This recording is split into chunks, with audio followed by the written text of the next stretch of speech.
First of all, in our newscast today, we'd like to tell you that yesterday, after 2 months of praying, snake handling pastor Andrew Hamblin had those prayers answered when a Campbell County grand jury chose not to indict him on Class 1 wildlife possession charges yesterday. It's a weight off. I feel overjoyed. I am so blessed and have no doubt God did move in that courtroom today and all along, Hamblin said. The charges were levied against the 22-year-old Tabernacle Church of God preacher on November 7th when the TWRA seized 53 snakes from his church.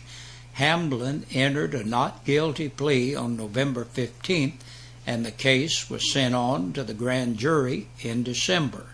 Hamblin said after the TWRA agent testified to the grand jury for about 20 minutes, it was his turn to speak to the 12 jurors. I guess I was in there for about 32 minutes, but I didn't have any doubts, Hamblin said. After it was over, Hamblin said he returned home and got the call shortly after 2 p.m. that he was not guilty. Basically, they found no reason to indict me, Hamblin said. He added now that the whole legal mess was over. He and the rest of his church plan on things going back to normal.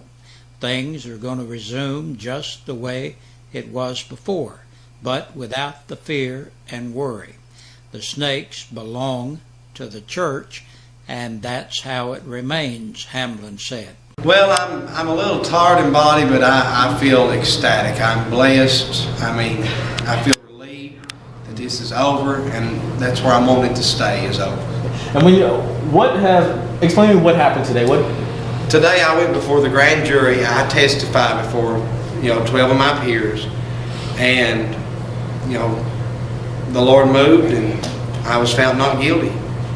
And that's what we prayed for, and that's what we asked God for, and that's what God done for us. And this has been a long battle for you. When did it all? I know I've talked to you before, but when did this all start? It all started in November, the first part of November, and it's just been relentless up till now. And now it feels like I just lay down and finally get a night's rest without worrying. I've been up endless nights. Been really stressed out, not only with that, but other things. It's been trouble in the home and stuff, and been kind of sick in body, but I know God can take care of that as well. So what's next? Do you get those snakes back? No, they consider the snakes as contraband, and rightly so. Anytime you confiscate something, that's there now. So we're not worried about that. We just move on and go back to normal. That's what's next for us, and we'll see what the future holds. So, and just so I'm clear, the grand jury decided not to indict you. However, they are saying you're not getting those snakes back. Right, we're not getting those snakes back, but basically, the church, they're saying, no, Mr. Hamlin was not in possession, his church was, is the way I'm understanding it. And that's the truth. Yes, I was the one with the keys to the rooms, just like I mentioned time and time again, that's for safety precautions. We're safety first here. But they belong to the church, just like our oil bottle or anything else belongs to the church. So what's next for the church? Because I know that the snakes are a big part of your services here. Are you guys planning on getting more? Well, we always make sure they're here for every service. Serpents are here every service. Every time we have a service here, we have serpents here, just like our oil bottle, our Bibles, or anything else. So we're just going to go back to normal and hopefully stay that way. Hopefully no more run-ins with TWRA, which they done their job to the fullest extent, and I thank God for our district attorney. To me, she done a fabulous job, and now that I'm out of her way, now that to me it was a bump in her career. Not saying nothing negative toward her. To me, she needed me out of her way because she's been doing a fabulous job with cleaning up our community, cleaning up our county, and now she can focus on bigger fish and let me let this all go, and I can get out of her way. So as it stands now, is it still, have they said whether it's still I don't want to say illegal, but are you able to have serpents or? Well, I mean, naturally, I can't, go out here and have snakes, but the best I'm understanding, what we're doing inside this church is our religious right. And according, for now, we've got religious freedom in the county, and I hope it stays that way. In this entire journey, what's been the toughest part for you and for the church? Well, everybody's binded together and stood behind me, and that's what my flock's supposed to do. It's just been hard on my wife and on me. I like I said, been having a lot of health issues, and I asked the people to really pray for me. Been having a lot of chest pains and different things, but I know God can take care of me. But it's just been stress. It's just been, constant late nights praying, late nights trying to get things together, and late nights just trying to contact people and say, hey, please, all we're asking for is help. Is there anything else you want to say about all of this? I would love to thank my community, my county, the surrounding counties. We've had people come from all over the world to support us. I thank my nation for backing me. I thank my county for backing me. From the bottom of my heart, and on behalf of my family and my church, we would like to say we express our gratitude to this county, to this community, and to this nation, and to this world that stood behind us and said, hey, leave him alone. He did not have no possession snakes. That was the church, and let them do as they see fit. Perfect. That's all I know. As far as doing their jobs, both the TWRA and the district attorney say they will continue to do just that. TWRA Law Enforcement Major Brian Ripley says that the agency will continue to work with the Campbell County District Attorney's Office, and that both he and Lori Phillips Jones agree that our officers are properly enforcing the law and will continue to do so. According to TWRA spokesman Matt Cameron, the agency is awaiting the results of 2 separate veterinarian evaluations before determining the snake's fate. They are still considered contraband and cannot be returned to Mr. Hamblin, Cameron said.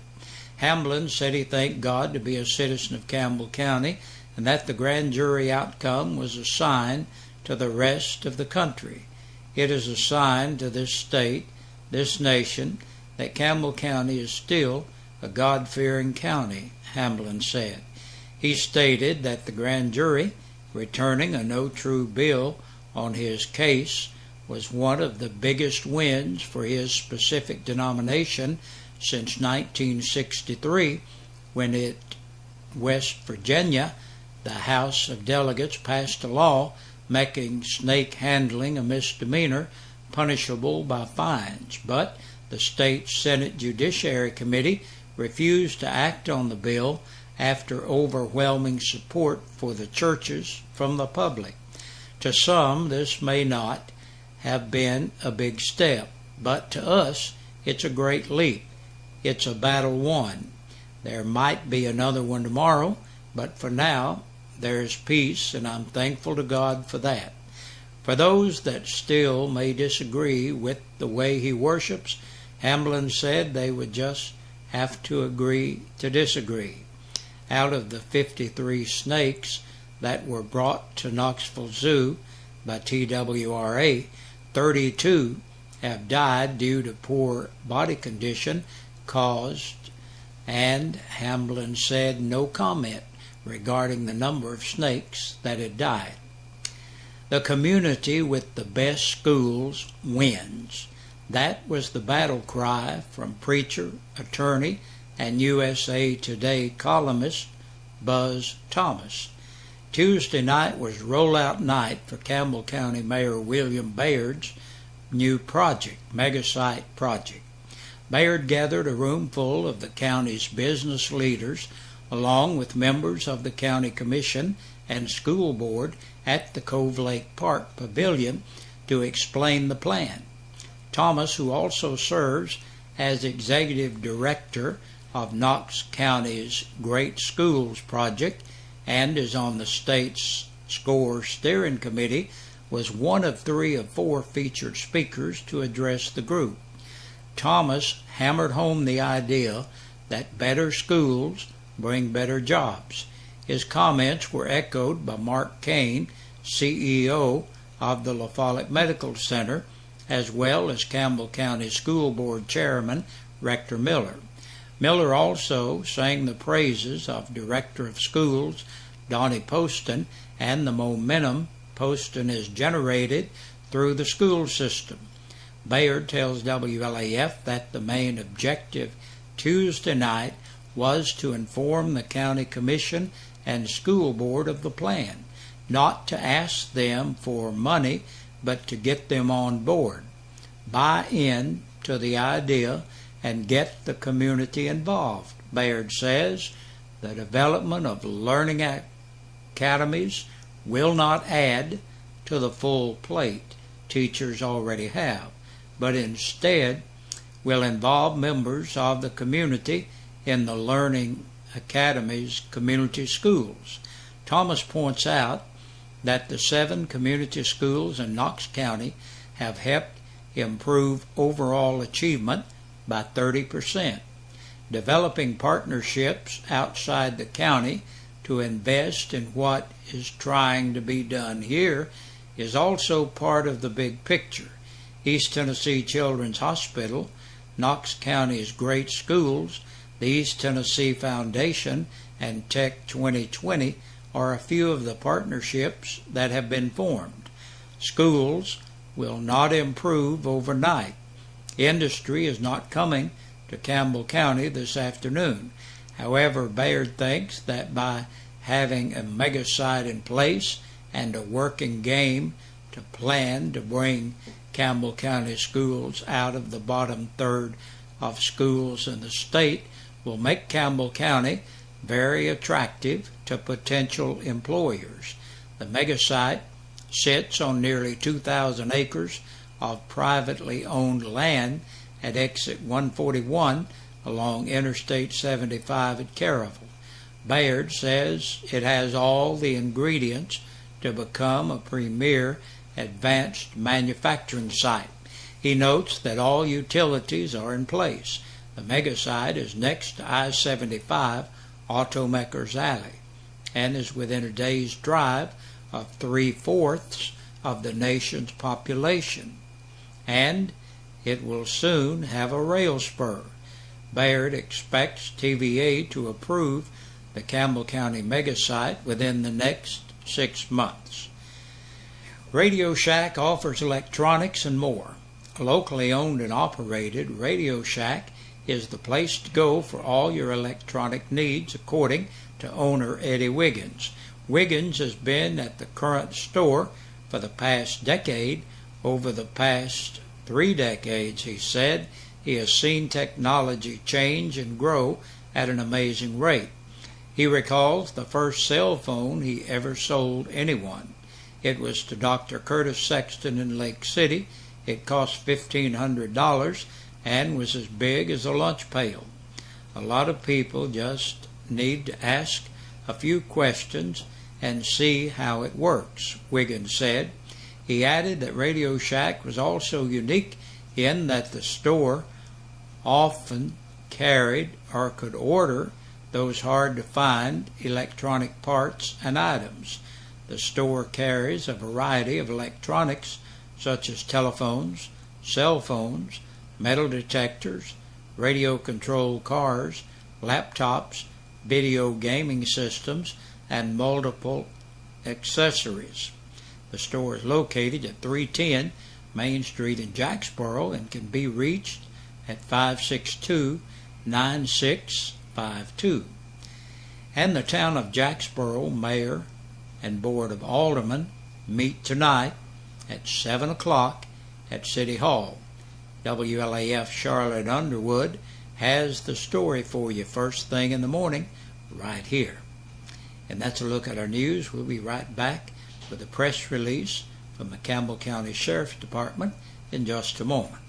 Senior Citizen Insurance, simply the best life insurance for seniors in Tennessee. These days we know you're bombarded with phone, mail, online ads every day trying to sell you insurance. You don't need an oversized insurance policy. You only need enough to cover burial and medical expenses, legal fees, and unpaid bills. You'll breathe easier knowing your family will be protected and your final expenses will be paid. And this insurance is guaranteed. The premium is fixed. It will never go up. The coverage is effective immediately. This insurance is permanent lifetime coverage. Your policy will never go up in cost and will never run out. There's no medical test, no blood test. Just answer a few simple questions and that's it. Senior Citizen Insurance has the best prices anywhere. 865-269-4010. 865-269-4010. And tell them Ron sent you. Senior Citizen Insurance has an A+ rating with the Better Business Bureau and has never had a complaint filed against it. Senior Citizen Insurance.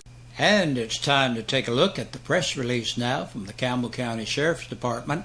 8 people have been booked into the jail in the past 24 hours. Carl Roger Brown Jr., age 30, of Pleasant Ridge Road, La Follette, for violation of parole.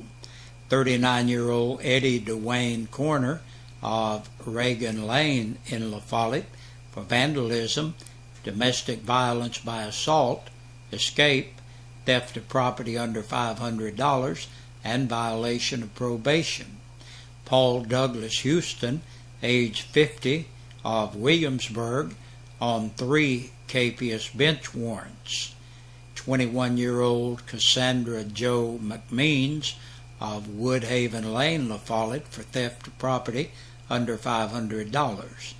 Clarence Ray Perry, 35, of Jellicoe, for violation of probation. 28-year-old James Kobe Phillips of Norris Freeway in Lake City, an attachment for child support. Stephen Taylor Shoops, 18, of Midway Circle in Jacksboro, for aggravated burglary, theft of property under $500, and contributing to a minor. And last today, Robin Keisha Smith, 29, of Crown Point Lane in Jacksboro, for theft of property under $500 and vandalism. And that's a look at the news. Thank you for joining us for our newscast today. We'll be back tomorrow on Friday for the end of the week edition of the news. We sing happy birthday to you, and may all your dreams come true. Happy, happy birthday. Oh, this is your birthday song. Oh, Celebration all night long. Oh, May all you. Hey, Big Josh with you on this Thursday evening with our birthdays and anniversaries. Our Birthday and Anniversary Club is brought to you by your friends here at WLAF and Eastside Pizza and Deli. They're located in the Food Line Center. Today, Hillary Smith is celebrating a birthday. Happy birthday to you, Hillary. And Marjorie Cox is 59 years old today. Happy birthday to you, Margie. We hope you have a great 59th today. Brenda Webb is celebrating. Happy birthday to you, Brenda. And we hope all of you all are having a great day. Now, yesterday, Weimer Sharini had a birthday. Happy birthday to you, Weimer. And Angie Fowler celebrated yesterday. Happy birthday, Angie. Bill Lambert celebrated a birthday yesterday. Happy birthday, Bill. And we hope you all had a great day. And on Tuesday, Grant Rector celebrated. Happy belated birthday to you, Grant.